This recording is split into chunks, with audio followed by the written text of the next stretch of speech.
entran dentro de las enfermedades neurológicas o de afectación neurológica. ¿Ya? Dentro de esta tenemos el traumatismo encefalocraneano o traumatismo cráneoencefálico. Cualquiera de los dos términos se puede utilizar, la mayoría lo conocemos como TEC, ¿cierto?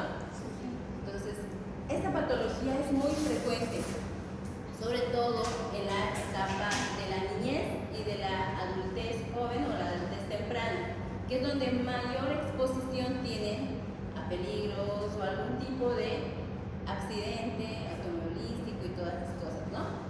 Entonces, la edad pediátrica no escapa de esto. Entonces, la edad pediátrica igual se dice que estos traumatismos craneoencefálicos es muy frecuente, sobre todo en niños menores de 5 años y con mayor frecuencia en varones más que en niñas. ¿Ya?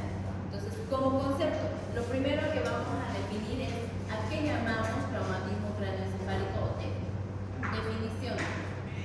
¿Cuál sería su definición para ustedes? Un traumatismo craneoencefálico.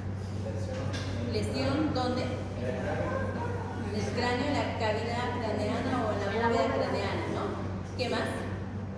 Producida por un trauma externo, ya sea físico o X, ¿no? Pero un trauma, ¿no? ¿Qué más? ¿Qué produce? Un deterioro neurológico o un daño neurológico, ¿no? Y aquí ya puede ser focalizado o difuso, ¿no? Entonces, lo primero que hay que saber si es un trauma es hay que saber que es una entidad médico-quirúrgica, porque muchas veces podemos tratar solamente de forma médica, pero en ocasiones tiene que estar ese paciente llegar al quirófano para ser intervenido por algún tipo de consecuencia de este trauma, ¿cierto? Como las hemorragias o alguna masa o alguna fractura penetrante que tenga que ser intervenida quirúrgicamente, ¿cierto? Entonces, lo primero, una entidad médico-quirúrgica.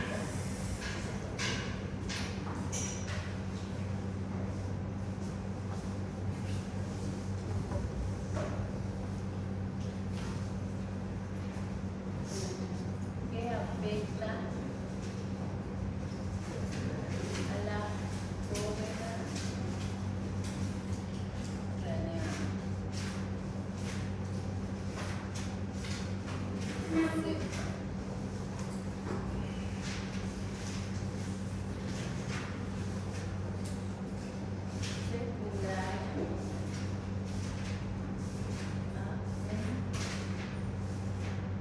Traumatismo externo.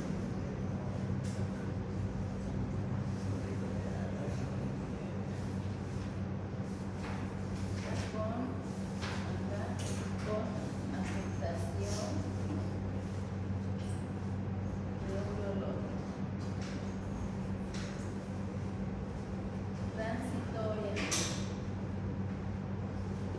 o permanente.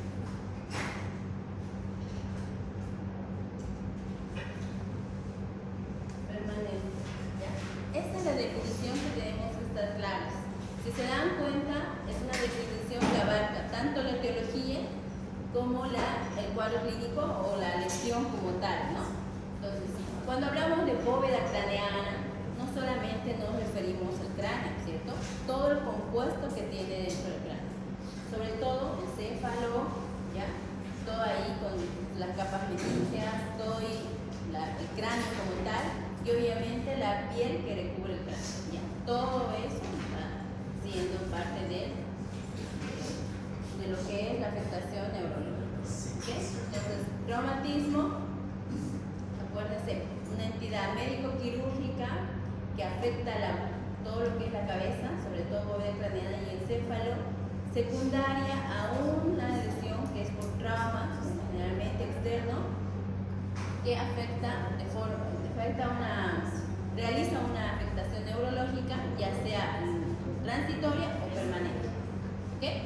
Entonces, vamos ahora a lo que son los factores de riesgo. ¿Cuáles son esos factores de riesgo para nosotros exponernos a este trauma craneoencefálico? Primero, la edad. En la edad pediátrica, los niños que tienen mayor exposición generalmente son niños menores de 5 años. ¿Por qué son los menores de 5 años? Porque primero están empezando a caminar, ¿cierto? Hay mayor riesgo. Como están empezando a caminar, las mamás muchas veces utilizan los coches, los andadores, y esos andadores que muchas veces no tienen seguridad. Pueden hacer un desnivel y van y se caen. ¿Y qué es lo primero que cae al suelo? La cabeza, por el peso que tiene, ¿no? La proporción que hay entre la cabeza y el resto del cuerpo. Lo segundo, a esta edad, después de los 2 años que empiezan a caminar, ¿cómo son los niños? Inquietos exploradores, ¿no? Es la etapa del explorador, que todo lo quieren conocer y no miden el peligro. Se suben a una escalera, se suben a un armario y todos caen igual. Hay golpes en la cabeza.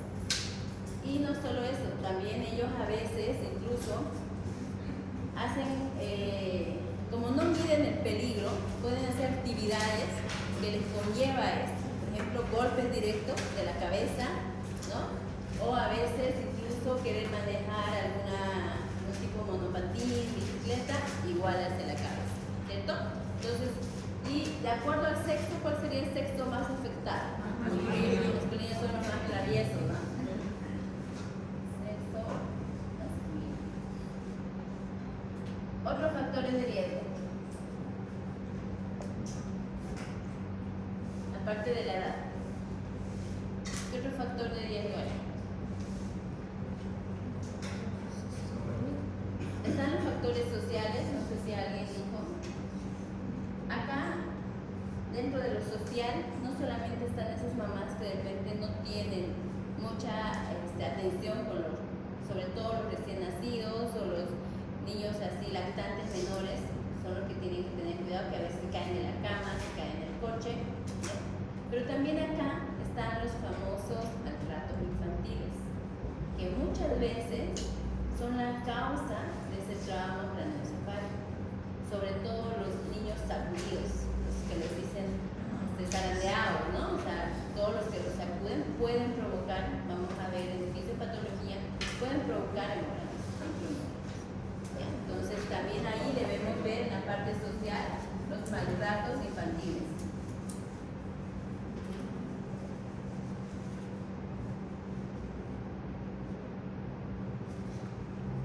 Otro factor de riesgo, exposición a accidentes de tránsito, ¿no? Obviamente que eso. Exposición a accidentes.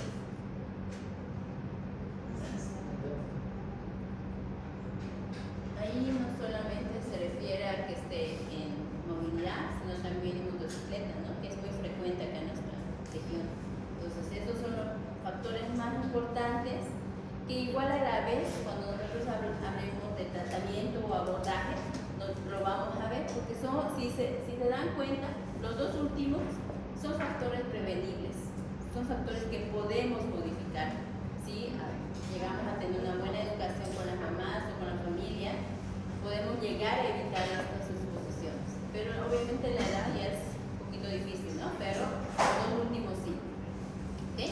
Ya. Entonces, una vez que ya tenemos la definición, los factores de riesgo, es importante también para el manejo del trauma craneoencefálico realizar la clasificación. ¿Qué clasificaciones conocen de factores de trauma craneoencefálico? La más importante o la más conocida es de acuerdo al Glasgow, ¿no? Exactamente, vamos a ver.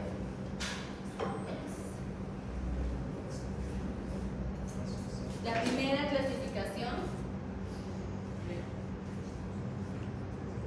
que es la que más utilizamos, es por la escala de coma de Glasgow, ¿no?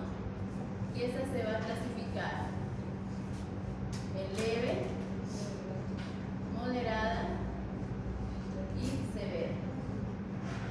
¿Cuánto debe ser la puntuación de la escala de coma de Glasgow en la leve? 15 hasta 3, ¿no? 15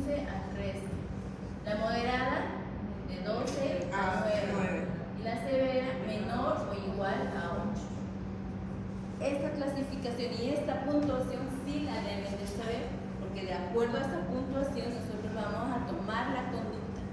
¿Ok? Entonces, la autoclasificación que podemos conocer es por el tipo de trauma, ¿ya? O la afectación.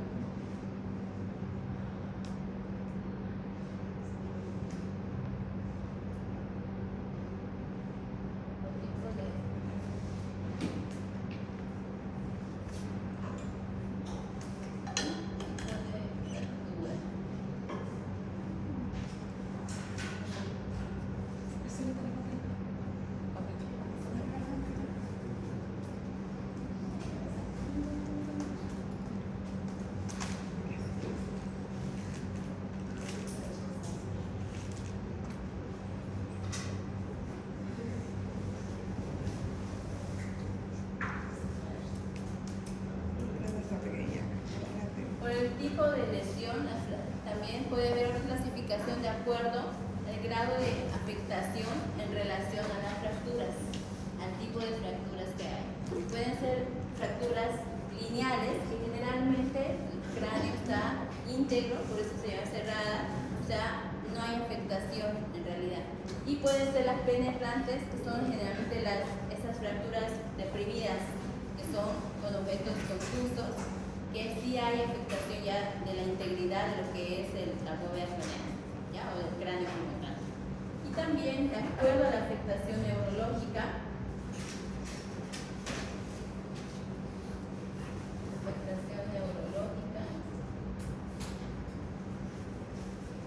están las focales y las difusas. ¿Qué significa esto? Cuando el trauma craneoencefálico o el traumatismo como tal solo afectó una parte de lo que es la bóveda craneal, ya sea, por ejemplo, solamente puede ser cuero cabelludo o solamente puede ser el cráneo como tal, o tal vez también, digamos, el encéfalo, pero una sola región del encéfalo como tal. Pero cuando ya son difusas, cuando hay una afectación mucho más marcada, puede ser ya cráneo y encéfalo a la vez, o ya el encéfalo en varias regiones, ¿no? Ya abarca mucha más extensión de tejido neuronal. Esto en relación a todo. También está en relación a las hemorragias. La clasificación en la afectación de circulatorio, que pueden ser las hemorragias, según las hemorragias que puede presentar el trauma craneoencefálico, de afuera hacia adentro, pueden ser las subgaleales,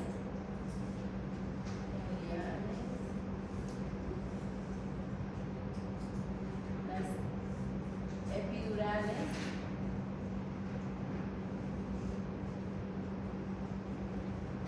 las subaracnoideas y las parenquimatosas.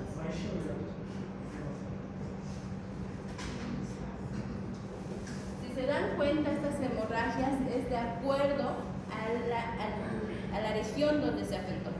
Las subgaleales generalmente son por fuera de la bóveda craneal, es decir, a nivel del cuero cabelludo como tal.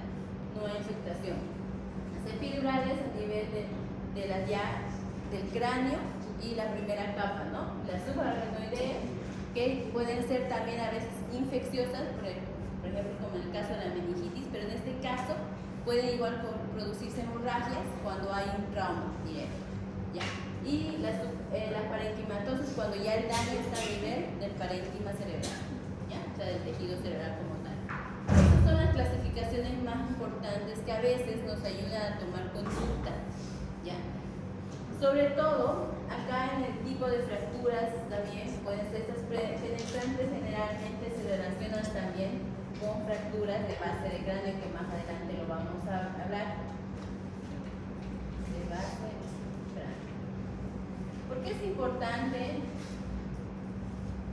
llegar a saber estas clasificaciones? Como les dije al inicio, en la definición, les mencioné que era una entidad no solamente médica, sino también quirúrgica.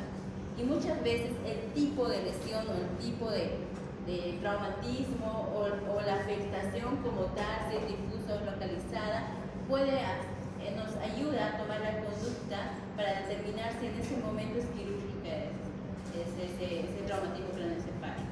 Por eso es importante saber estos tipos de clasificación. Obviamente en la práctica clínica, ¿cuál es la que más utilizamos? Es esta. Esta es la principal y es la que vamos a abordar hoy en día, ¿no? Y en cuando tenemos el primer contacto con el paciente, es lo primero que aplicamos. ¿Okay? Entonces, ahora vamos a ir viendo, de acuerdo a esta clasificación, vamos a ver las lesiones o el cuadro clínico que puede haber en un trauma cráneoencefálico. De manera general, el trauma cráneoencefálico puede haber desde una lesión leve hasta una lesión ocupante o una lesión que afecta como tal al parénquima cerebral. Entonces, en esa afectación, ¿qué puede haber en relación al cuadro clínico?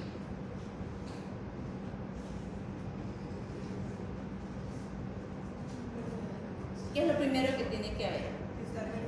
Primero, para saber el cuadro clínico, el antecedente del trauma, ¿no? Y el trauma tiene que ser directamente a cabeza. Obviamente acá, no confundan cuando hablamos de politraumatizado a trauma craneoencefálico. El politraumatizado compromete más de dos o una o más de dos órganos vitales del cuerpo, mientras que el trauma craneoencefálico se enfoca o se dirige específicamente a lo que es la cabeza. ¿Ya? Entonces, el cuadro clínico, lo primero que tiene que haber es el antecedente del trauma. ¿Y qué debemos saber de este antecedente del trauma? ¿Qué tenemos que preguntarle a la mamá? Se perdió el conocimiento del trauma. Antes, el mecanismo del trauma, ¿no? ¿Por qué preguntarle sobre el mecanismo del trauma? ¿Quién nos puede ayudar en eso?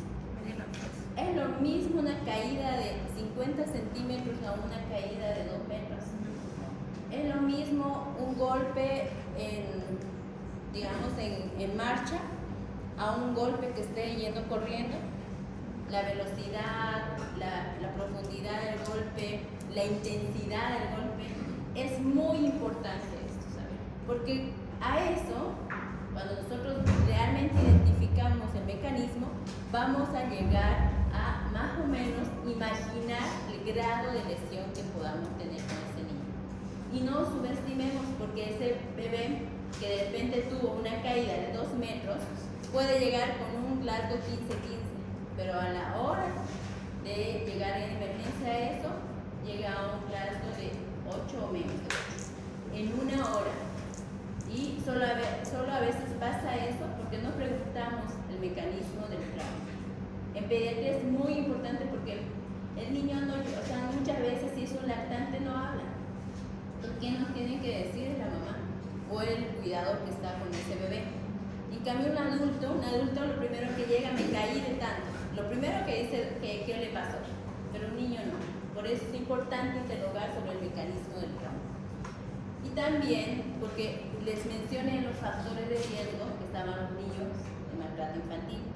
Cuando un mecanismo de trauma no coincide con la clínica del paciente, siempre deben sospechar de un trauma, de un maltrato infantil. ¿Ya? Por ejemplo, la mamá a veces dice, no, solamente estaba en su coche y se cayó. Y sin embargo, el niño tiene un Glasgow a veces tal vez de 10 o tiene una fractura de algún miembro. Entonces uno ya ahí, una caída no coincide con eso, ¿cierto? Sobre todo si es una caída de una altura mínima. Entonces ya uno empieza a interrogar más y va buscando otras causas. ¿Okay? Por eso es importante el mecanismo del trauma.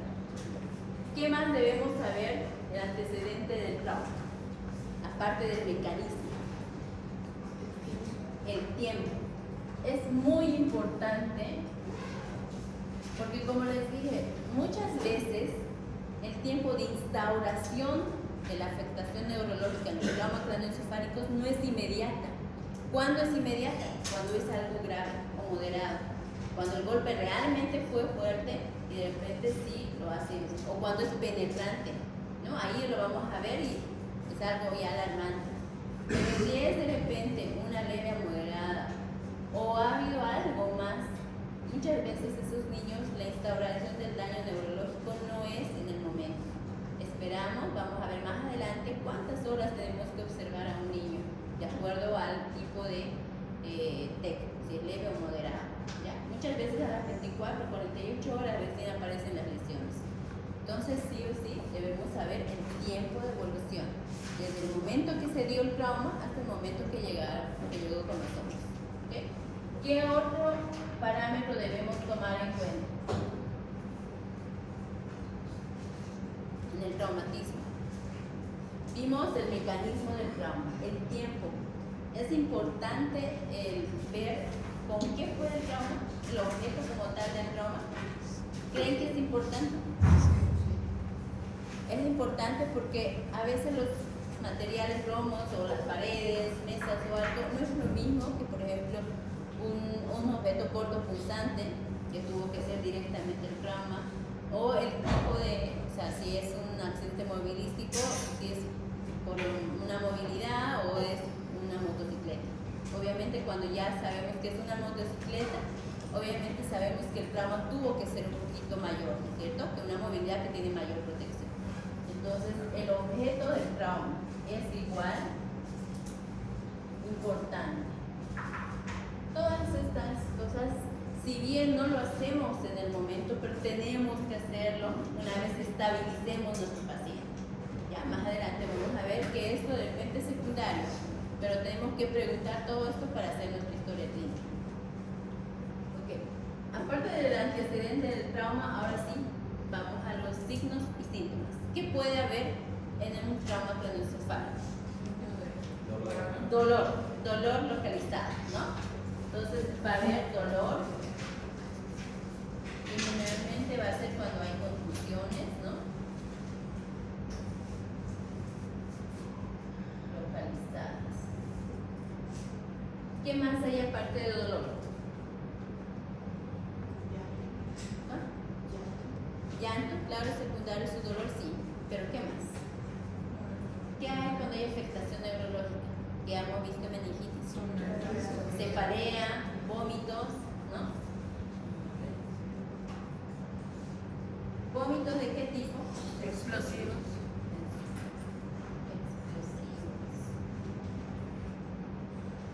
¿Más de cuántos en 24 horas para tomarlo como un síntoma de trauma craneoencefálico?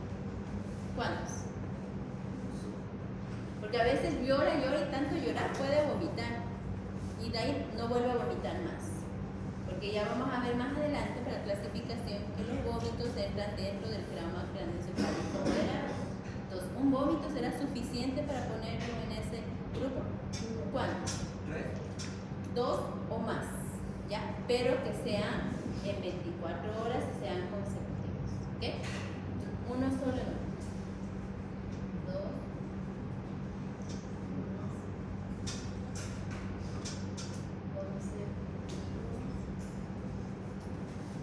24 horas. ¿Ya? Entonces esos vómitos que no estén relacionados con ninguna otra patología, obviamente, ¿no? De un niño que no esté con infecciones, que no tenga otra cosa aparente. ¿Ya? ¿Qué otros síntomas? ¿Qué más? Eso generalmente entre leve y moderado, ¿por qué va a haber? Ojo de mapache. ¿Qué más hay? Luego, de acuerdo a la gravedad, como les había dicho en las clasificaciones, puede haber los signos, ¿no? Signo de mapache, que son los hematomas periorbitarios, ¿cierto? ¿Qué más? ¿Qué otro signo más? Signo de Bartlett. ¿Cuál es el signo de Bartlett?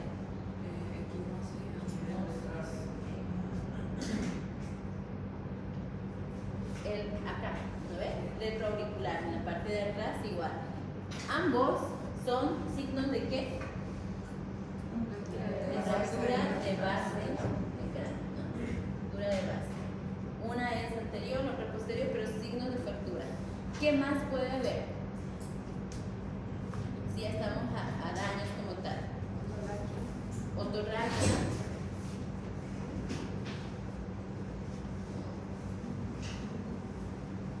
Otorragia. ¿Qué más?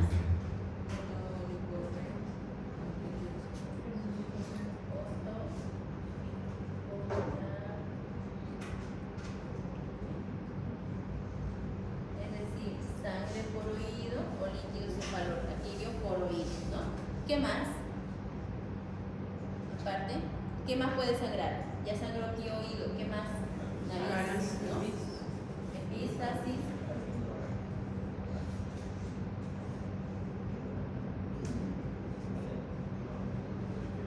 Ya, ¿qué más?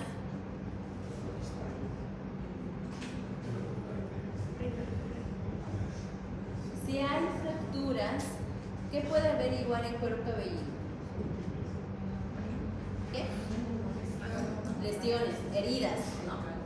Puede haber también heridas, y ya lo que les decía, heridas superficiales, heridas de repente profundas. Hay algunas heridas de cuero cabelludo que a veces ni siquiera requieren algún tipo de sutura, simplemente limpieza y vemos que es superficial y vemos ahí. Pero si hay una herida que es más de 2 centímetros, que es profunda, ya necesita sutura, ¿cierto? Ahí todos los tipos de heridas. ¿Qué más aparte puede haber? ¿Cuál? Deformidad cuando hay fracturas deprimidas o fracturas ya múltiples, ¿no? En la base de todo lo que es el cráneo o la cara, ¿no? Entonces ahí están las fracturas que les había mencionado en la clasificación, que pueden ser lineales,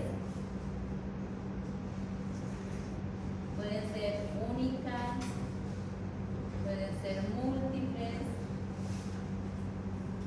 pueden ser penetrantes.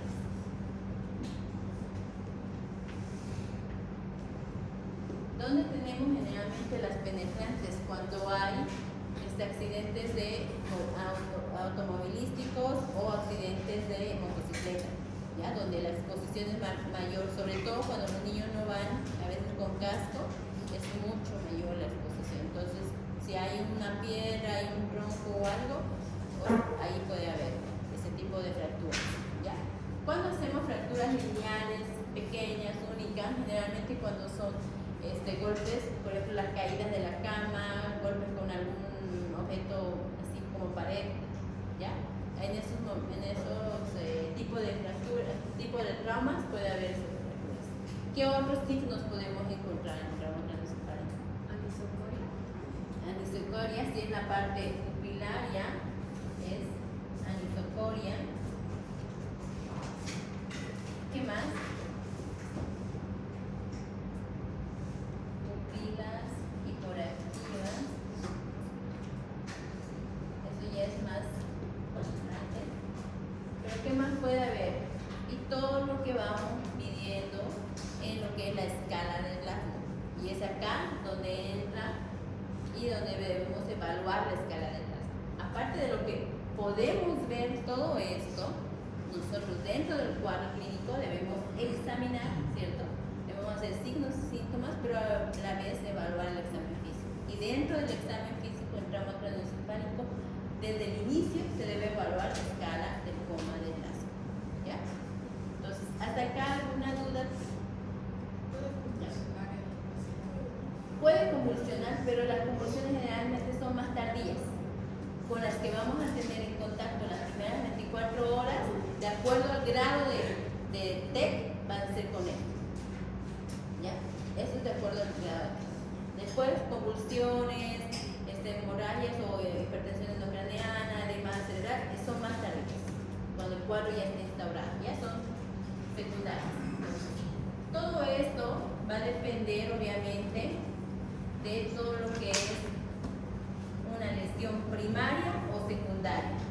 Obviamente la lesión primaria es el trauma como tal, ¿cierto? Que provoca todo esto. La lesión secundaria va a ser consecuencia de todo esto va a haber más tardío, va a ser más tardío y obviamente puede haber desequilibrios hidroelectrolíticos, hiponatremias, hipernatremias, puede haber desequilibrios ácido-base, puede haber acidosis, hipercapnia, hipoxemia, todo eso son secundarios, hipoglicemias, ¿ok? Entonces, ahora, vamos a lo más importante. ¿Alguien se anima a colocar la escala coma de Glasgow? Esto lo han visto en emergencia, lo han visto en semiología. ¿Katy? ¿Te animas? No, ya. Entonces, ¿qué parámetros medimos? Medimos 3, ¿cierto? ¿Cuáles? Escala coma de Glasgow. Ya. ¿Cuál es lo primero que medimos? Respuesta ocular. ¿Cuántos puntos respuesta ocular? 4. Luego viene respuesta verbal. ¿Cuántos puntos? 5. Luego respuesta motora, 6 puntos, ¿no? Ya, ok. Vamos primero, con el primer punto, respuesta ocular. ¿Cómo lo hacemos? Vamos a verlo acá, la diferencia entre un adulto y un niño, ¿ya? Sobre todo un niño lactante menor de 1 año, porque el lactante menor de 1 año no habla. Entonces, ¿dónde vamos a tener problemas con esos niños? Sobre todo menor de 1 año y a veces hasta menor de 2 años, que aún no hablan a veces. En respuesta verbal y en respuesta motora, ¿ya? Entonces acá, la respuesta ocular, para que tenga 4 puntos, ¿cómo debe ser? Espontánea. 4. ¿Qué más? Al habla o a la estimulación verbal, ¿no? Esto debe ser 3. ¿Cómo debe ser? ¿Cómo lo evaluamos? Espontánea, obviamente, paciente que nos llega, ustedes ven, de inmediato abre, cierra los ojos sin que uno le diga nada, está llorando o está hablando con la mamá, pero está ahí. Al habla es que nosotros que lo veamos con los ojos cerrados y nosotros le pidamos, o la mamá en este caso, en el caso de los niños, le hable y el niño abra los ojos. Eso es la parte verbal. La otra evaluación. Al estímulo. Al estímulo, sobre todo a veces doloroso, ¿no? Entonces, el estímulo, ¿qué significa? Que ese bebé igual, que esté dormido o esté con los ojos cerrados, no dormido, esté con los ojos cerrados, pero nosotros lo toquemos o la mamá lo toque y aperture, aunque sea un momento, el ojo y vuelva a cerrar. Es una respuesta a ese parámetro y en este caso tendría 2, ¿cierto? Hasta aquí, ¿alguna duda? Sobre todo con los lactantes. En ese momento es ayuda con la mamá y con nosotros, ¿ya? Y obviamente los estímulos, por ejemplo acá el estímulo, no tienen que ser estímulos fuertes, ¿ya? Son niños y tienen que ser con mayor sutilidad, ¿ok? Luego es ninguno, ¿no? Y que ya es 1 el puntaje. Antes de esto, sabemos nosotros que como puntaje máximo es que sea 15 sobre 15, ¿no? Esto ya es normal. Y esto es el máximo. Y lo mínimo, 3 que puede haber, ¿no? Bien, ya. Ok, entonces, ese niño lo tocamos, le hablamos y no responde. Eso ya es 1, ¿cierto? Vamos a respuesta verbal. La respuesta verbal, ¿cómo tiene que ser al inicio? Como espontánea, ¿no? Igual así, habla, está coordinado, responde. Y en el caso de los niños, ¿cómo tendría que ser?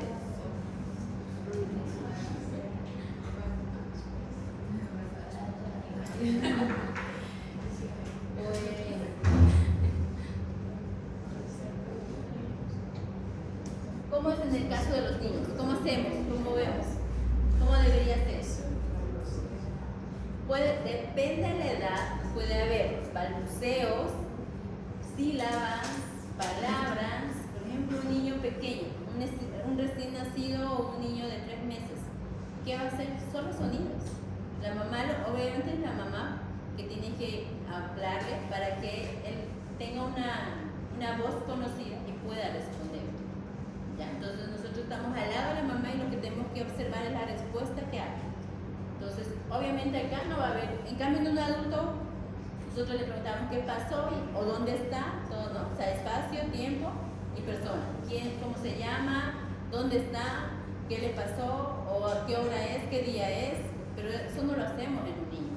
Entonces en un niño lo que tenemos que ver sílabas, sonidos, palabras o frases cortas de acuerdo a la edad del paciente. ¿Ya? Entonces ahí evaluamos si está en puntaje 5. ¿Ok?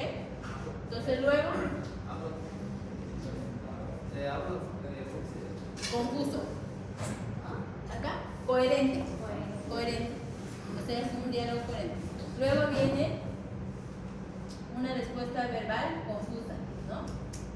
¿Qué significa eso? En el adulto sí nos habla, pero nosotros le preguntamos dónde está y él nos dice, me llamo José. O ¿cómo te llamas? Estoy en el parque. Cosas así, ¿no? Él nos habla, hay respuesta, pero no. Pero en los niños, ¿cómo va a ser esta respuesta? ¿Cómo llegaríamos a evaluar? Para ponerle un cuadro.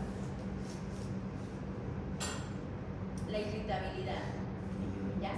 El llanto, pero el llanto que se puede calmar. Entonces está llorando, viene la mamá, lo calma, le habla, lo abraza, o uno va y le muestra un juguetito o algo y calma. Esa irritabilidad, cuando hay eso, entonces sí tiene un puntaje de 4. ¿Ya? Entonces acá le voy a poner, para que no se olvide, niño irritado. Recuerden bien cómo evaluar. El que siga, ¿qué se mide después de esto? Solo palabras, ¿no? O sea, solo sonidos en realidad, más que cosas. Respuestas si hay al estímulo, sobre todo. ¿Qué hace el adulto? Hace sonidos, sobre todo al estímulo doloroso, ¿cierto? Hace sonidos. Cuando hace sonidos, o cuando uno le pregunta algo, intenta hablar, pero no logra. Lo que era palabras inapropiadas. Palabras inapropiadas o sonidos, es igual. O sea, después de confusa, acá en confusa son no palabras inapropiadas, son respuestas incoherentes, ¿no? Pero acá ya pueden ser sonidos o palabras. ¿Por qué sonidos? Porque en los niños, por ejemplo, nosotros tenemos esa irritabilidad que vimos al inicio, acá ya no lo vamos a tener tan leve, lo vamos a tener más marcado. Sobre todo cuando la mamá intenta callarlo y no hace. O simplemente ese niño, si puede ver ese extremo, también puede ver que esté calmado, nosotros lo hagamos al contacto o al estímulo, tratemos de hablarle todo y él no responde más que con sonidos, pero sonidos de dolor. Ya, entonces ahí, palabras.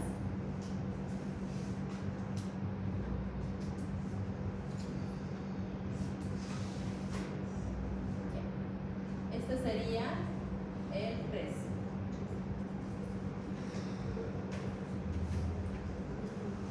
El 2.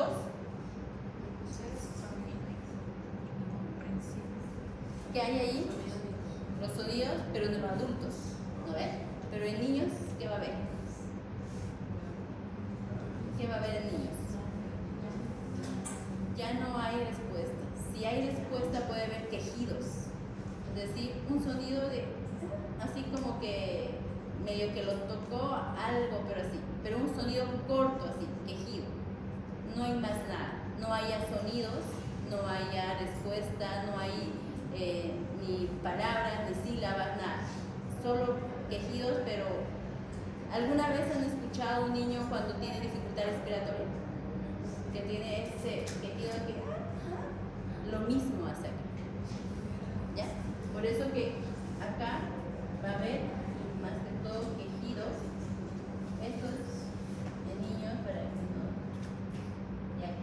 igual niños y en adulto ya, si quieren los sonidos o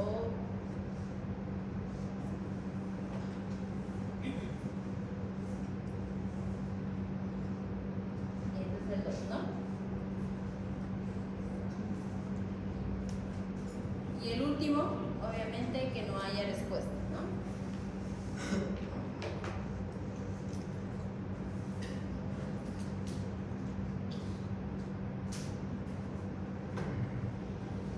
Recuerden que en pediatría, desde siempre que vayan a evaluar, todo lo que tienen que hacer de acuerdo a la edad, de acuerdo al grado, digamos, al grupo etario y también auxiliarse siempre de la mamá, ¿ok? Entonces, acá estamos comparando tanto cómo evaluamos en un adulto y cómo evaluamos en un paciente pediátrico. El que nos interesa sobre todo es el paciente pediátrico, que es como ustedes tienen que ir haciendo, a diferencia de en el adulto, si bien es un poquito mucho más práctico, hacerlo más fácil, ¿no? Que el niño pediátrico. Ahora, en respuesta motora, ¿cómo debe ser la respuesta para tener 6 puntos? En los adultos reciben órdenes y lo realizan.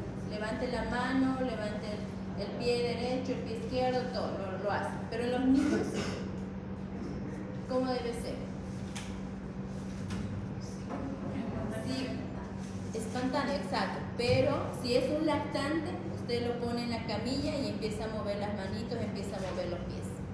Esos son movimientos de acuerdo a su edad. Si es un preescolar o un escolar, lo mismo. Usted le dice, levante la mano y si no responde, a veces son los preescolares también a veces rechazan las órdenes, pero no porque esté afectada la parte del lado. Entonces, en esos tiene que ser auxiliar de la mamá o simplemente mostrarle algo para que él intente agarrar o intente o con la otra mano o hacer los movimientos a un lado para que vaya viendo. Entonces son movimientos de respuesta. Entonces acá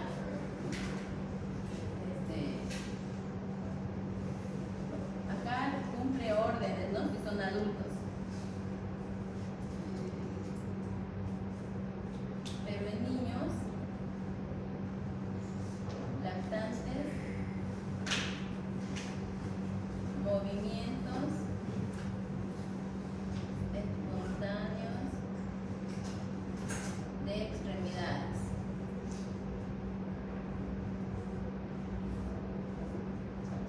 Y en preescolares o escolares responden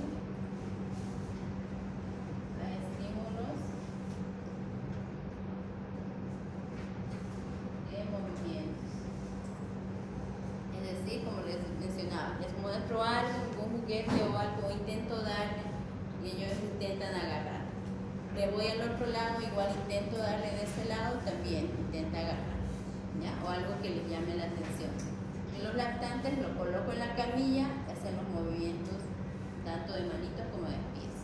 Así es como se evalúa en el niño. Cuando hay todo eso, entonces es 6 puntos. Luego, ¿qué viene? Si no hay respuesta, localiza el dolor, ¿cierto? Entonces, ¿cómo hacemos en los niños de localiza el dolor?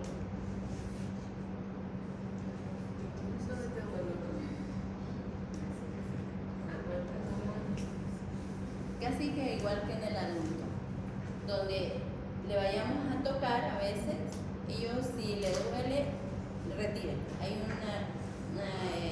una flexión, una extensión espontánea de ese miembro. ¿Ya? Lo mismo pasa en la cabecita, a veces intento agarrarle la cabecita y muevo inmediatamente. ¿Ya? En los niños pequeños, en los lactantes, más o menos algo similar o igual.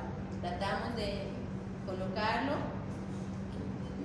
tocarlo, de repente a veces o la mamá le pedimos que le haga caricias suaves y ellos empiezan a retirar, hacen pasos. ¿Ya? Entonces ahí, ¿sí? ¿Qué es preescolares? Preescolares responden a estímulos de movimiento, o sea que yo les coloque cosas y ellos intentan agarrar. ¿Ya? Esto es así. Luego, después de localizar el dolor, retira el dolor. ¿Cómo lo hacemos?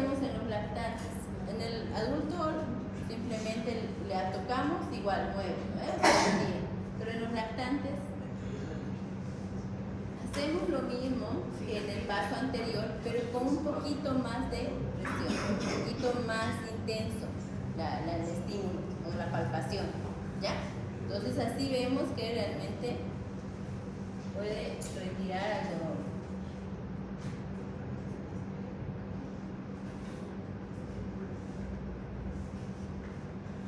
Dosis de los laxantes con estimulación táctil.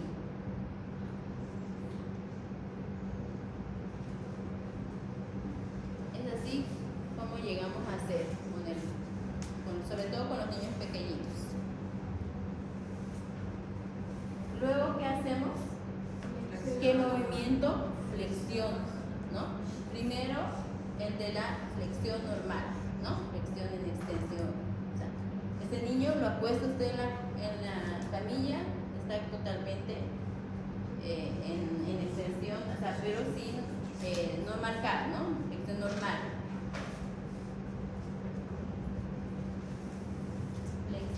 Normal. ¿Cómo evaluamos eso en el lactante? Generalmente ellos a veces hacen posición fetal, los pequeños sobre todo, los recién nacidos, lactantes menores hacen posición fetal. Entonces uno allí los evalúa. Si es un niño más grandecito, un lactante mayor de 1 año, queda acostadito nomás en el cubito supino, no hay mayor. ¿Ok? Entonces ahí ya. Y el 2, flexión anormal, ¿sí ven? O sea, esto es flexión anormal. Acá está, esto es flexión anormal, perdón. Y esto es extensión anormal.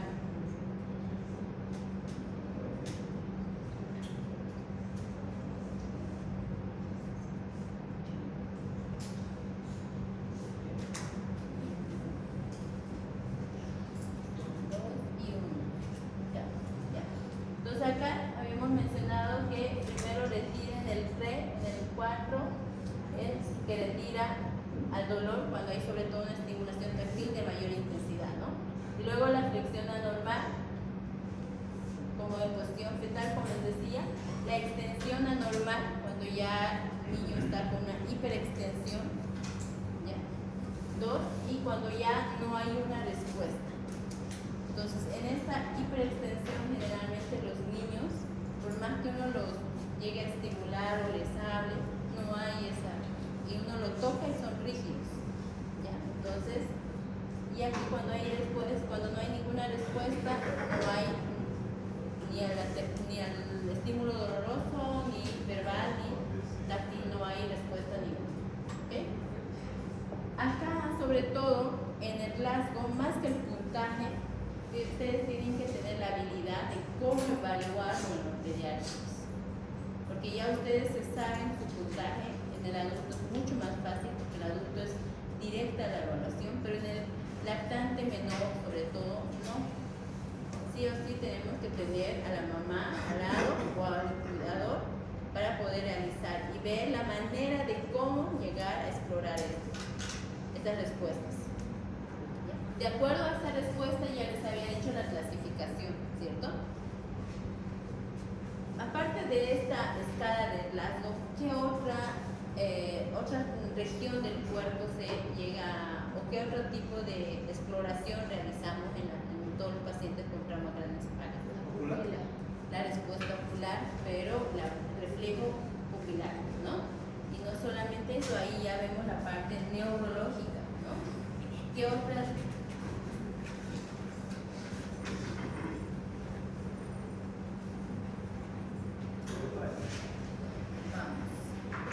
Entonces, aparte de la escala de Glasgow, también está el reflejo pupilar. Es muy importante evaluarlo igual, sobre todo para ver algunas complicaciones en estos pacientes.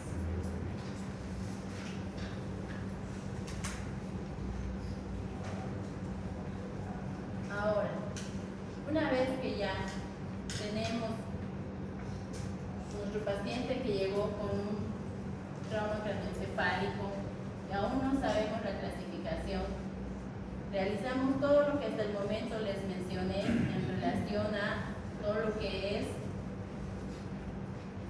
el antecedente, el mecanismo y todo, pero lo primero que debemos hacer es clasificar a nuestro paciente para poder ver cuál va a ser el tratamiento o la conducta. En realidad un tratamiento específico no hay, sino que es un abordaje de un paciente con TED. Entonces, ese abordaje se va a hacer como un paciente politraumatizado, como un paciente de emergencia, en base a ATL. ¿Ya? ¿Qué les dice eso? Que debemos utilizar lo primero, el A, el B, el C, el D y el E, ¿cierto? Ustedes esto ya lo han manejado en emergencia, y en emergencia nos dice que lo primero que debemos hacer, sobre todo si el paciente de repente es un trauma craneoencefálico moderado o severo, es nuestro ABCD. Incluso en el leve también debemos aplicar esto. ¿En qué consiste la vía aérea, ¿no? ¿Qué debemos hacer?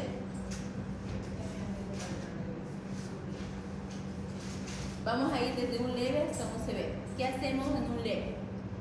Verificamos que su vía aérea está permeable, ¿cierto? Que no tenga ninguna obstrucción, que no haya una lesión aparente, nada. En un moderado hacemos lo mismo, pero en un severo puede que ese niño tenga una fractura de repente asociada a una fractura cervical o tenga otro tipo de lesiones más o incluso la afectación. Entonces también tenemos que verificar. Pero en un severo, recuerden que la vía aérea del paciente, un largo 8 o menor de 8, sin tuba.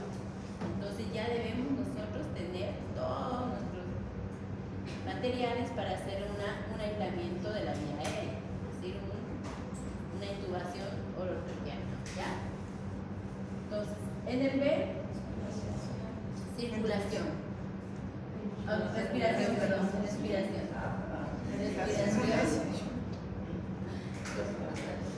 ¿Qué hacemos en respiración?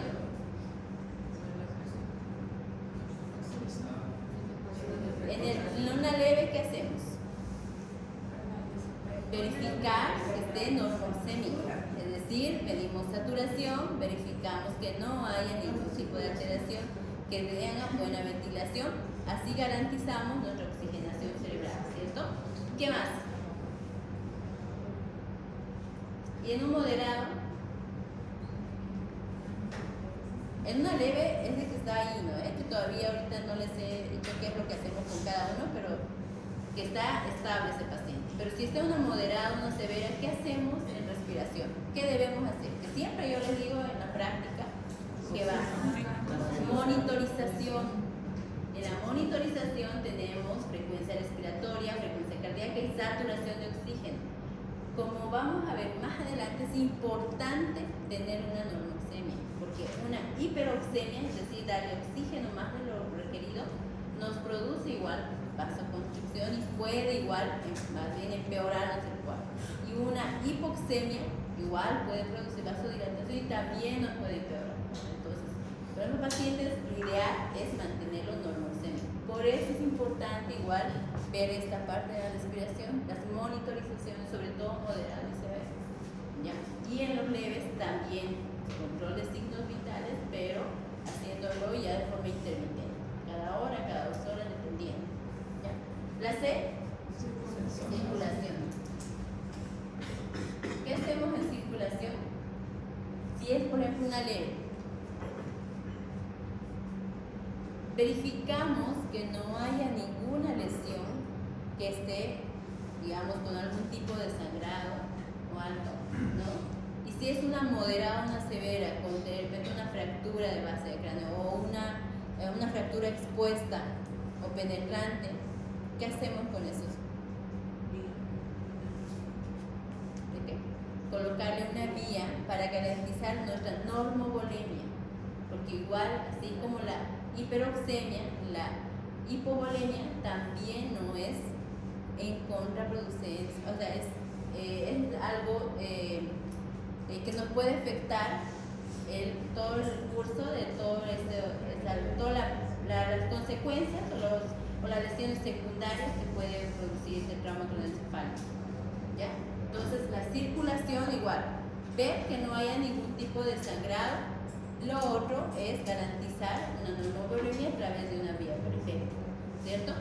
La de déficit neurológico. ¿Qué hacemos acá? Déficit neurológico que ya hicimos, que fue lo anterior, el Glasgow, ¿no? Y ese Glasgow no solamente es al momento que recibimos al paciente, sino debemos hacerlo de forma consecutiva. Depende al tipo de lesión que tenga o a las lesiones si hay fracturas, si hay heridas o si hay algún otro tipo, ir viendo si es cada 15 minutos, cada 30, cada hora. Eso ya lo vamos a ir viendo. Generalmente en la leve es cada hora, pero en la moderada y severa a veces es cada 15 minutos. Entonces, dependiendo del paciente, vamos viendo ese déficit neurológico, que es con escala como de Glasgow, tiene que ser permanente la evaluación, ir así consecutivo, ir viendo, ¿ya? Ahora, la exposición, ¿no? En relación, si hay algún tipo de fracturas o algo, o la exposición y también alguna otra lesión secundaria que también puede haber. Entonces ahí igual debemos tomar en cuenta. Esto es el abordaje inicial con cualquier tipo de paciente que tenga, ¿ya? Sea leve, o sea, un trauma craneoencefálico leve, moderado o severo. Y de acuerdo a cada clasificación vamos a ir viendo cada uno.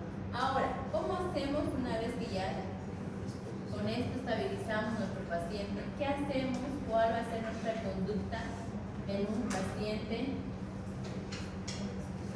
con trauma craneoencefálico leve? Un test leve. ¿Cómo lo tratamos? ¿Va a ser ambulatorio o hospitalario? Va a ser ambulatorio, pero con observación por cuántas horas por el familiar cuidador. 48. Con observación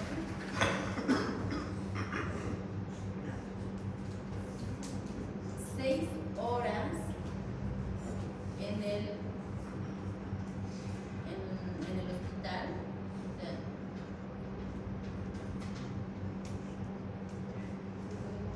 Y luego 24 horas en casa.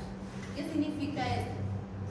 Recuerden que al inicio les decía que muchas veces ese niño llega súper bien, lacto 15 y a la hora está mal.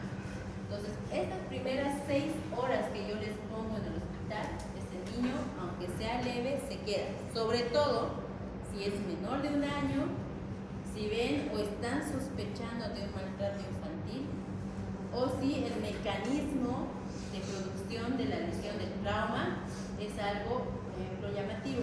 Una altura mayor de 1 metro, de repente segunda o tercera vez que se cae, ¿ya? O paciente que de repente en ese momento tuvo un vómito y no volvió a vomitar. Entonces, en ese tipo de pacientes, sí o sí se quedan las 6 horas. Y en todos, ¿no? Pero sobre todo en eso, enfatizar más.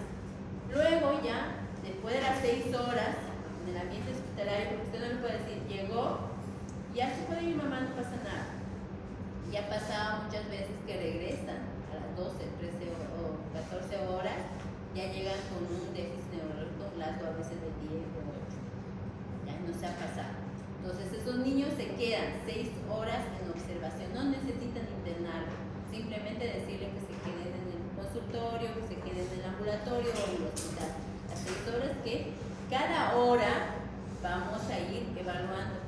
Por ejemplo, en emergencia, ¿qué hace esa mamá? Va a pasear con el bebé ahí dentro del hospital, a la hora va al consultorio de emergencia, hacemos el Glasgow nuevamente, si todo está bien le volvemos a decir, si a mamá cualquier cosa lo volvemos a traer, o simplemente la dejamos ahí en observación del consultorio, le asignamos una cama No le colocamos vía, nada, solamente para ir observando. Ya. O sea, 6 horas en observación y 24 horas en casa. 6 horas no pasó nada, igual, le volvemos a decir a la mamá que tiene que tener, ¿cuáles serían los signos de alarma en este caso? Vómitos depresivos.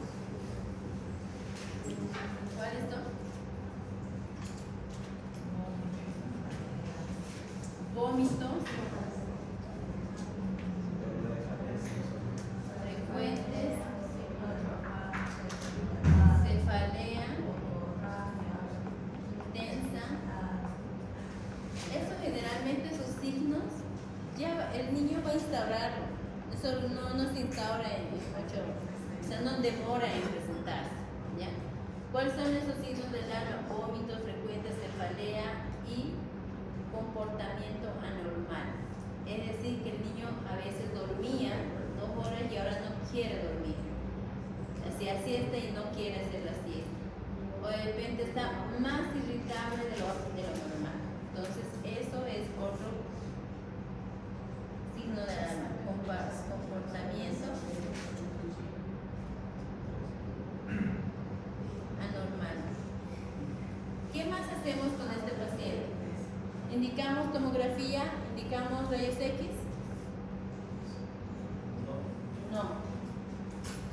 Tomografía rotundamente no, si ustedes están pensando en un niño que es de TEC leve. ¿Por qué les digo? Porque se supone que por fisiopatología esa lesión fue superficial o no hubo afectación neurológica. Entonces, exponerlo a ese niño a una tomografía que equivale más o menos como a 200 rayos X puntos es mucho. De repente digo, Doctora, en este caso solamente tenemos que controlar los signos vitales, ¿no? más que signos vitales, la escala de Glasgow. Por eso les estaba poniendo acá. Por eso son 6 horas. O sea, con tanta seguridad ustedes lo van a mandar a casa, que lo han visto 6 horas en su ambulatorio, en su consultorio, o en su consulta privada, o en un hospital, o en emergencia. Entonces, en esas 6 horas sí va a haber deterioro neurológico. Si es que hay alguna otra lesión que no hemos sido capaces de detectar en el momento, ¿ya? O si hay alguna hemorragia que se está instaurando. En estos pacientes no se hace laboratorio y se le explica a la mamá el por qué no se hace. Muchas veces, que casi siempre pasa, de que todos indican rayos X. No ven una lesión, nada, rayos X. Rayos X de cráneo y obviamente sale normal y es una exposición ya al niño que hemos realizado. ¿Qué indicamos acá? Si lo vamos a mandar a la casa. ¿Qué analgésico indicamos? Paracetamol. ¿Qué es lo que hay en una ley? Hay más dolor, ya el trauma y ya. Entonces, solamente analgesia. Entonces, analgesia con paracetamol.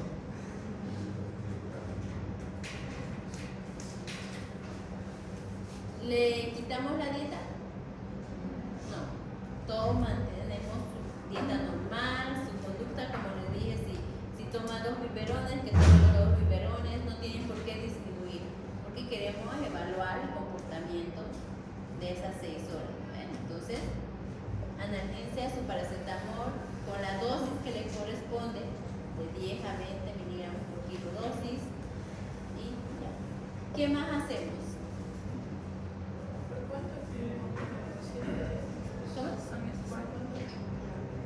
El paracetamol generalmente 2 o 3 días.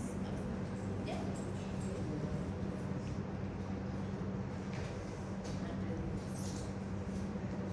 ¿Qué más?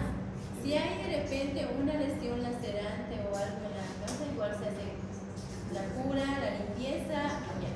Ya, no hay más nada. Hay mucha controversia con eso, porque se cae y le dice a la mamá, no lo deje de dormir. Y ese niño está más irritable que nunca porque quiere dormir, ¿cierto?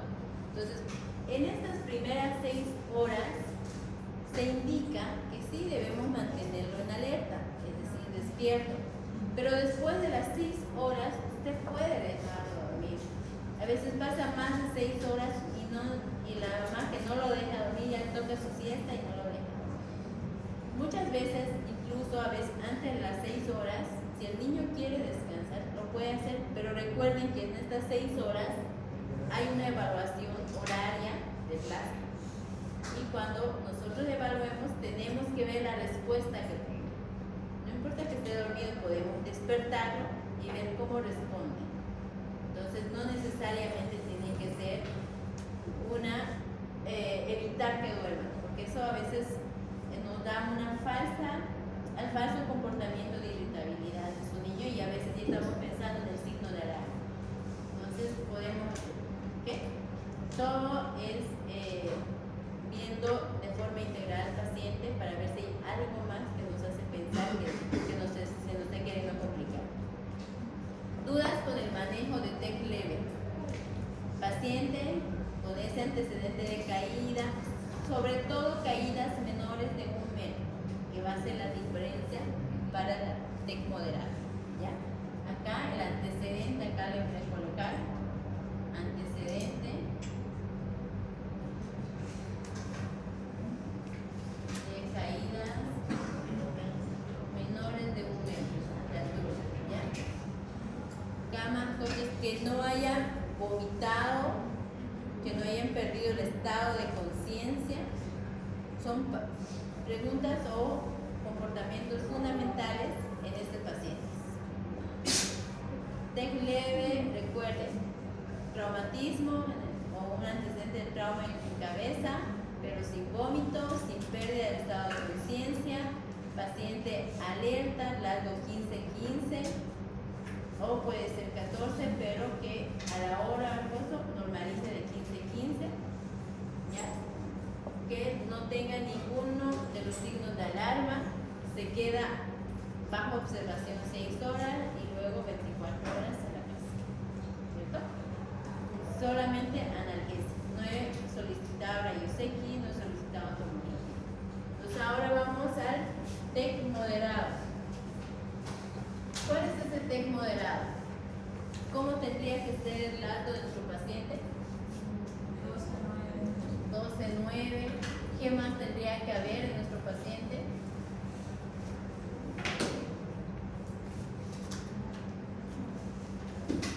El lado 12-9. 12-9. ¿Qué más? ¿Qué signos tendría que haber?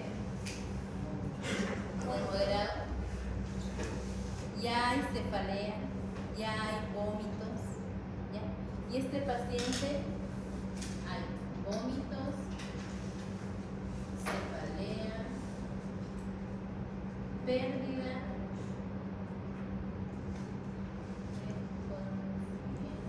del estado de conciencia.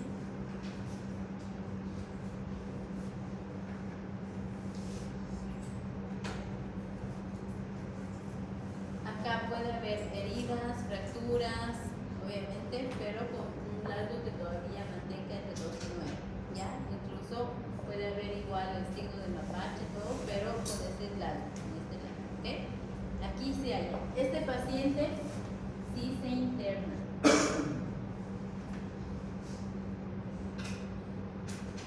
Este es un paciente que se debe hospitalizar en sala de emergencia, de observación, ¿ya? Entonces sí o sí se interna. Entonces, si se interna este paciente, ¿qué debemos utilizar? Recuerden el ABC, igual, lo mismo, volvemos a aplicar igual el ABCD con estos pacientes. Y en estos pacientes ya utilizamos medicación de acuerdo a la lesión o a todos los parámetros que se van a alterar. ¿Qué adicional utilizamos? Antes utilizaba mucho lo que eran los corticoides, el dexametasona, pero actualmente ya no se usa en trauma craneoencefálico, sí en procesos infecciosos que todavía pueden producir, pero no en trauma craneoencefálico. Se ha visto que no hay ningún tipo de beneficio por su fisiopatología. Entonces no es nuestra primera línea. ¿Qué parámetros van a ser nuestra primera línea? Acá en el moderado se pregona que debemos tratar de mantener el paciente en goz. ¿Qué son estos goz?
utilizamos ¿qué utilizábamos con la parte de meningitis o de convulsión febril como neuroprotección? ¿Qué medicamentos? ¿Recuerdan? No, sulfato de magnesio no. ¿Qué utilizamos? En convulsión febril, en meningitis. Cuando yo les digo neuroprotección, generalmente es para evitar las convulsiones, ¿ya? Y ahí también incluye para evitar los edemas cerebrales, ¿ya? Para evitar la hipertensión endocraniana. Entonces, todas esas medidas que ya hacemos, más que todo, son medidas tempranas para evitar llegar al TEC severo, ¿ya?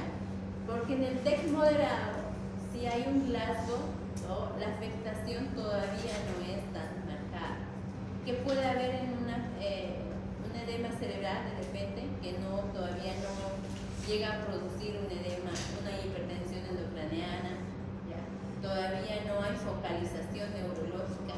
Entonces, en esto de neuroprotección utilizamos sobre todo fenobarbital o fenitoína, aunque también la de primera elección es levetiracetam, pero endovenoso no lo tenemos acá. Entonces, ¿qué utilizamos? Ya sea el fenobarbital o la fenitoína. ¿Ya? Entonces, podemos utilizar esos como neuroprotecciones. Normoxémico, ¿a qué me refiero? Que debemos garantizar una oxigenación, pero sin excedernos. Como les dije, tanto la hiperoxemia como la hipoxemia no es contraproducente para este tipo de pacientes. Entonces, en estos pacientes, esto se hace o se llega a manejarlos a través de laboratorios. ¿Qué laboratorios debemos pedir? Si quiero saber si está normoglicémico, glicemia, si quiero saber cómo está la bulimia, hemograma, hematocrito, hemoglobina, ¿no? Para ver si está hemoconcentrado, ¿no? Ya. También acá el normonémico también puede ser el ionograma, ¿ya?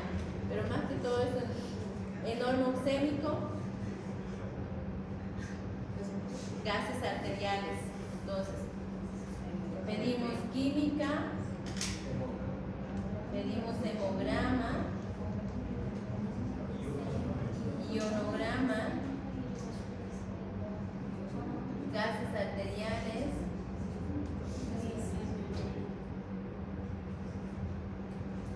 ¿qué más?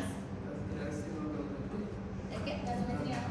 Gasometría, es gases arteriales, gasometría arterial. ¿Qué más pedimos?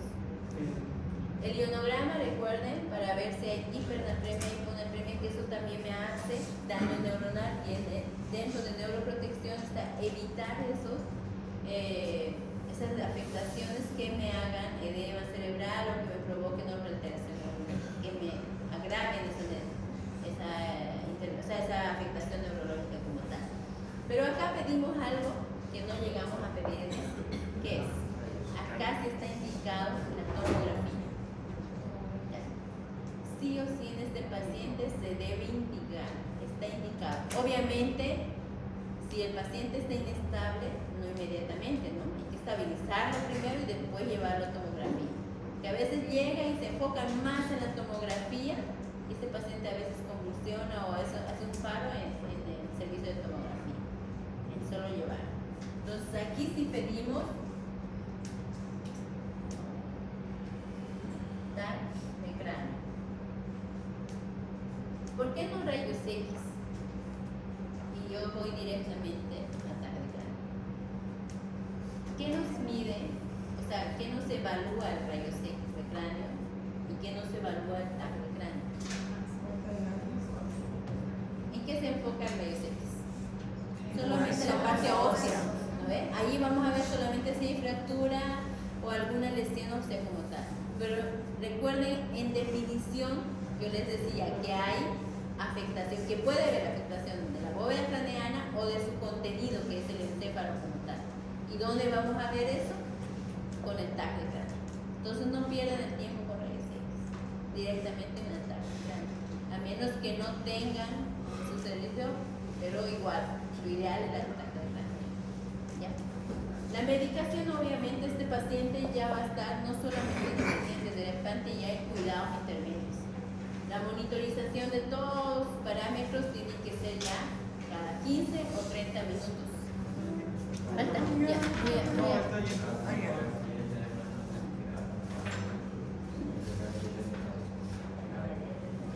Este paciente, si está en un primer nivel, ¿lo mantienen ahí? No. Directamente lo refieren. El ABCDE que les he mencionado es para estabilizar ese paciente y referencia a su hospital de referencia de mayor complejidad. ¿Ya?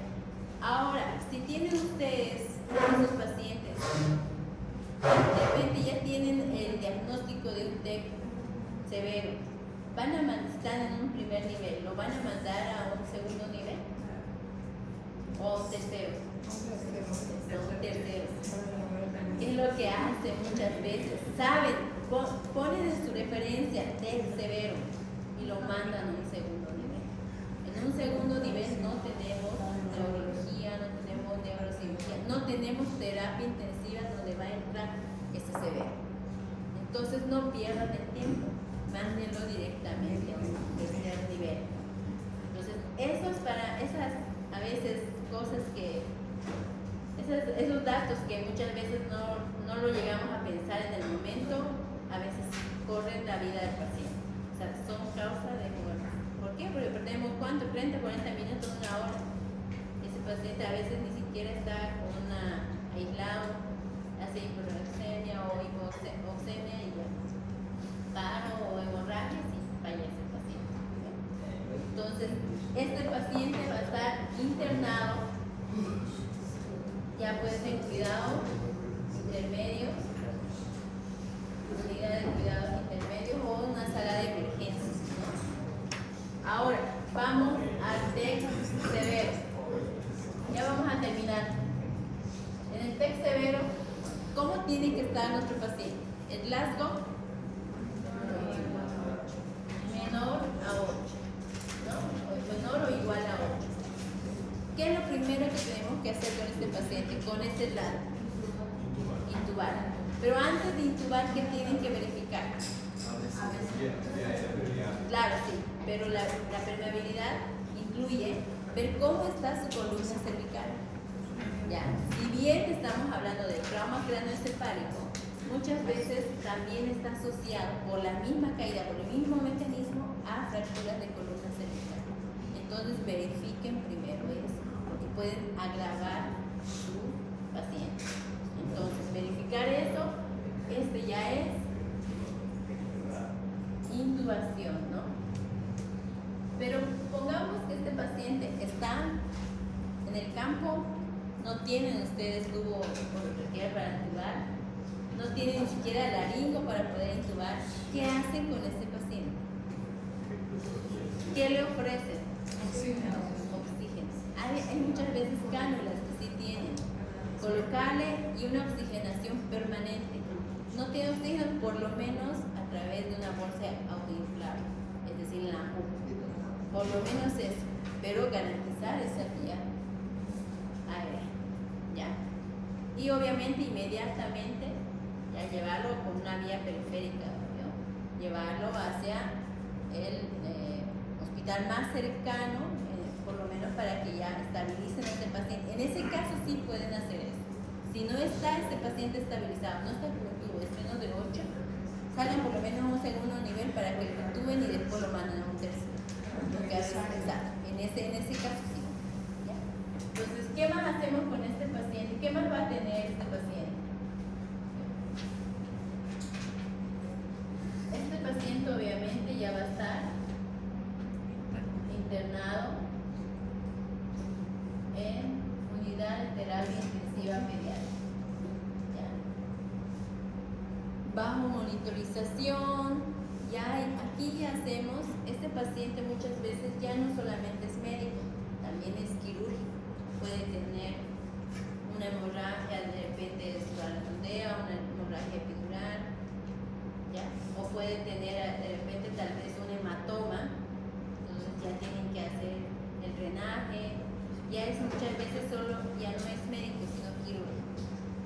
este caso de sus pacientes, obviamente ya es un manejo de terapia intensiva.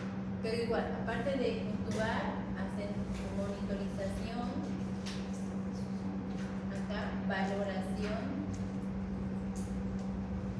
con neurocirugía, medidas de neuroprotección. Acá va igual lo mismo del GOS que les he mencionado. Ya.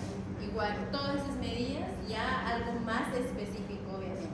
¿Por qué les enfatizo más en esto, en leve y moderado?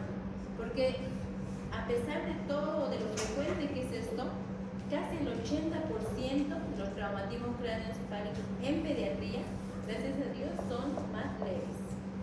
Y solo un 20 o un 10% llegan a ser moderados o severos. Severos incluso hasta un 5%, de todo lo que traumatismo cráneoencefálico que llegamos a ver. Por eso donde ustedes tienen que enfocarse y saber cómo manejarlo es el TEC leve. ¿Ya? Pero haciendo todo eso, evitando a veces sobredosificar o evitar dar laboratorios en exceso, o lo contrario, llegar a subestimar síntomas y mandarlo al médico. Porque muchas veces llegan estas caídas en la madrugada y uno está a veces cansado o simplemente lo ve bien al paciente y dice no, puede llevarlo a casa. No, ese paciente se queda. Sobre todo, como les dije, si es menor de un año, tiene que estar bajo vigilancia médica. Menor de un año, paciente que haya sido su segunda o tercera caída o segundo o tercer trauma craneoencefálico leve, paciente que tenga de repente alguna comorbilidad, igual ese paciente sí se observa de forma mucho más peligrosa. ¿Okay? Entonces, ahora, ¿cuáles serían, aparte ya, obviamente acá igual ataque y todo, ¿no? En los casos de la leve, ¿en qué casos tendríamos que mandar una tomografía? En el caso de la leve, ¿qué pacientes sí tendríamos que enviar una tomografía? ¿Cuál? Si tiene una epístasis, ya estaría en moderado. Recuerden, los únicos signos que nosotros podemos, signos o síntomas que podemos nosotros ver en la leve son el dolor local que esté ahí y un lasgo, de repente 14 al inicio, pero ya después a la hora normalice de 15. Ya pasaría a ser moderada. ¿Eh? Solamente leve, solamente. ¿En qué casos pensarían o mandarían? Solo tiene dolor, no ha tenido más nada, no ha vomitado, pero sí necesitan enviarle una tomografía. Sí, puede ser, pero es un signo de alarma que ya tal vez tendría que pasar igual a una moderada. Sí, la historia fue un impacto intenso. Exactamente. Si en el mecanismo de producción del trauma, ustedes fue sobre todo esos pacientes que de repente estaban en un accidente de motocicleta, donde los traumatismos son ahí fuertes, pero igual lo ven bien, pero en este paciente sí deben andar. ¿En qué otro caso? Pacientes que tengan alteraciones de coagulopatías. ¿Ya? Esos pacientes o pacientes con alteraciones hepáticas crónicas, o sea que tengan una comorbilidad que afecta a la coagulación, se debe enviar. Porque a veces esos pacientes con unos simples hematomas igual llegan a ser complicaciones. Entonces, en esos pacientes, aunque sea leve, ustedes deben enviar la tomografía. Entonces, para estar mucho más seguros, de repente no inmediatamente, pero en el transcurso de las 6 horas que dijimos que lo vamos a tener bajo observación, debemos enviarlos. Entonces, mecanismos abruptos o intensos que no coincidan mucho con el trauma o con todo el daño que ha tenido el paciente, sí se debe enviar. Aunque sea leve, sí podemos enviar. casos. El resto no necesitan enviar. ¿Ok? ¿Dudas hasta acá? No, todavía. ¿Cuáles serían? A los pacientes que tienen epistasis, ¿se le hace taponamiento? Por ejemplo, si tengo que referirlo. O... Sí. Sí. Depende el grado de epistasis que tenga. ¿Sí? A veces son epístasis transitorias. Se hace compresión y dejan de sangrar. Pero hay a veces epistasis mucho más intensas, obviamente. Ahí sí hay que hacer compresión mantenida, que son los taponamientos. Y obviamente enviarlo para ver si no hay alguna, ¿no? Pero si son transitorias o cortas, no hay necesidad de hacer taponamiento. ¿Ya? ¿Qué más? Complicaciones. Complicaciones de trauma craneoencefálico. ¿Cuáles serían sus complicaciones más frecuentes? ¿Qué puede producir un trauma craneoencefálico? Sobre todo, obviamente, va a ser el moderado o el leve, ¿no? O digo, el severo. El moderado muchas veces, si se trata bien y no pasa a un severo, no progresa a un severo, tampoco deja muchas secuelas. El severo, ¿qué secuelas puede dejar un trauma craneoencefálico?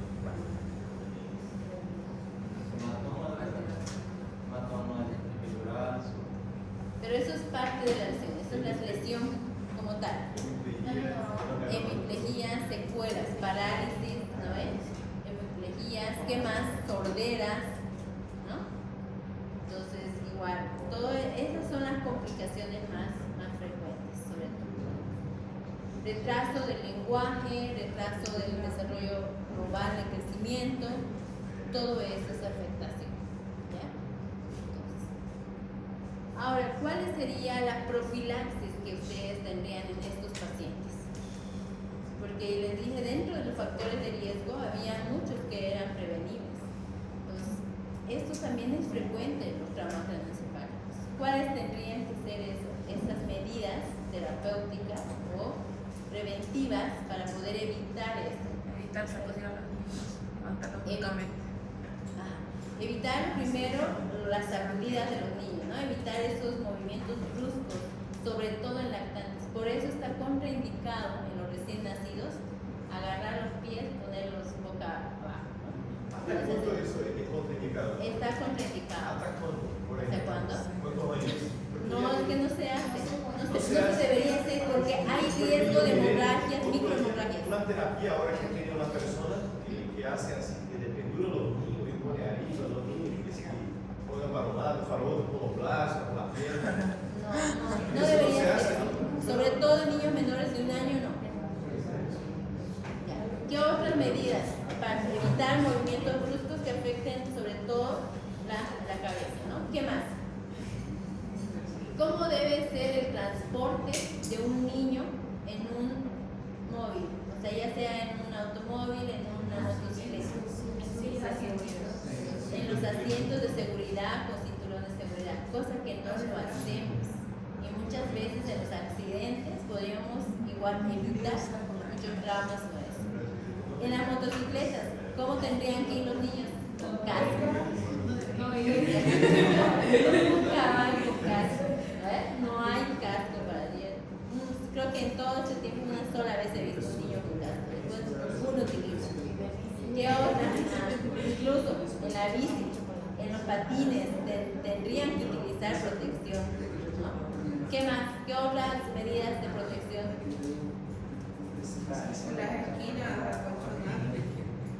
Evitar los posibles objetos que puedan producir contusiones.